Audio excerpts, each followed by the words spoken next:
ஷேரன் அவங்க அம்மா எல்லாருமே சேர்ந்து போலீஸ் ஸ்டேஷனுக்கு வராங்க. வந்து பயங்கரமாக அழறாங்க. இங்கே பாருங்கள், என் வீட்டுக்காரர் எதுவுமே பண்ணியிருக்க மாட்டார், அவர் இந்த மாதிரி தப்பெல்லாம் பண்ண மாட்டார், அவர் விட்டுருங்க அப்படின்னு சொல்லிட்டு பயங்கரமாக அழறாங்க.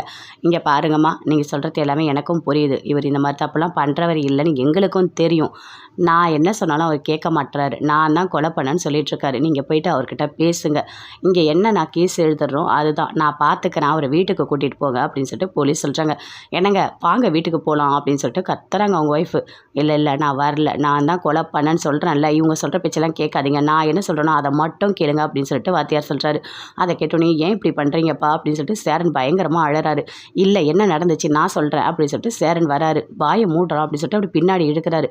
எதுவுமே நடக்கலை, நான் தான் கொலை பண்ணேன் அப்படின்னு சொல்கிறாரு. ஏன்பா இப்படிலாம் பண்ணிகிட்ருக்கீங்க அப்படின்னு சேரன் கேட்குறாரு. இங்கே பாருடா, உன்னோட நல்லதுக்கு தான் நான் பண்ணுறேன், அப்பா எது பண்ணாலும் அது கரெக்டாக தான் இருக்கும் சரியா அப்படின்னு சொல்கிறாரு. எதுவுமே பேசவே இல்லை சேரன். என் 2 பேருமே சேர்ந்து போலீஸ் ஸ்டேஷனுக்கு வராங்க.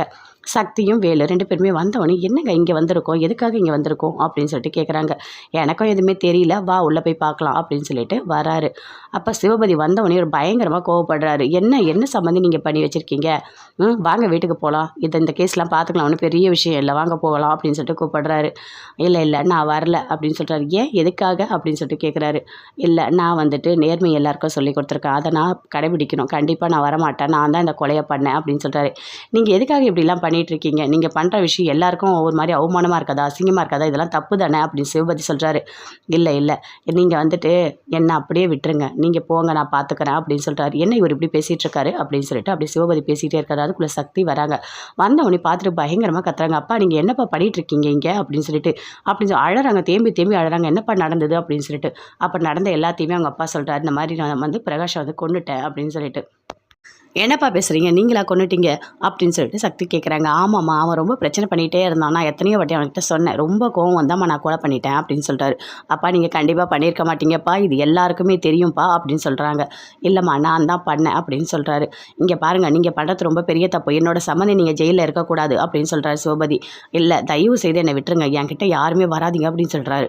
சரி இதுக்கு மேலே இங்கே பேசுறதுக்கு எந்த யூஸுமே இல்லை, நான் போகிறேன், எனக்கு கோவம் வருது, வாங்க போகலாம் அப்படின்னு சொல்லிட்டு சிவபதி கூப்பிடுறாரு. வா சக்தி வீட்டுக்கு போகலாம், அப்பா வந்து கூப்பிடுறாரு. இரு உங்கள் அப்பாவை கொஞ்சம் ஃப்ரீயாக விடலாம், இப்போ அவர் மனநிலை சரியில்லை, வீட்டுக்கு போகலாம் அப்படின்னு சொல்லிட்டு கட்டாயப்படுத்தி வீட்டுக்கு கூட்டிகிட்டு வராரு. அப்பா அவங்க ஒய்ஃப் ஃபோன் பண்ணுறாங்க. என்னம்மா எங்கே இருக்கீங்க, போலீஸ் ஸ்டேஷன்லையா, இங்கே யாரும் வந்துட்டு 2 பேர் ஏதோ தென்னரசுக்கிட்ட ஏதோ பேட்டி எடுக்கணும்னு கேட்குறாங்க அப்படின்னு சொல்கிறாங்க. வாயை மூடிடி, வர ஃபோனை வெய் அப்படின்னு சொல்லிட்டு கோவமாக வராரு. எங்கள் அப்பாவுக்கு இப்படி ஆகும் நான் நினச்சி கூட பார்க்கல அப்படின்னு சொல்லிட்டு சக்தி வேலுக்கிட்ட சொல்லிவிட்டு அப்படியே வீட்டுக்கு வராங்க. எதுக்காக என்னை கட்டாயப்படுத்தி கூட்டிகிட்டு வந்தீங்க, நான் அப்பா கிட்ட ஏதாவது பேசியிருப்பேன்ல. இல்லை சக்தி, உங்கள் அப்பாவை நான் அப்படியே விட்டுறலான்னு சொல்லலை, இப்போ எதுவுமே பேச வேணான்னு சொல்கிறேன், ஏன்னா உங்கள் அப்பாவோட மனநிலை சரியில்லை, அவருக்கு நம்ம கொஞ்சம் டைம் கொடுப்போம் அப்படின்னு சொல்லிட்டு வேலு சொல்கிறாரு. உள்ளே வராரு. வந்தோடனே சாமியார் இருக்கார். பார்த்தோடனே சிவபதி ஐயோ நீங்கள் வந்திருக்கீங்களா, நான் உங்களை காக்க வச்சுட்டேனே அப்படின்னு சொல்கிறாரு. என்னை மன்னிச்சிடுங்கன்னு சொல்லிட்டு.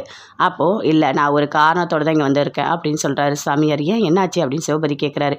இல்லை உங்களோட சம்மந்தி ஜெயிலில் இருக்கிறது எனக்கு தெரியும், அவரை நீங்கள் போய் வெளியே எடுக்கக்கூடாது அப்படின்னு சொல்கிறாரு.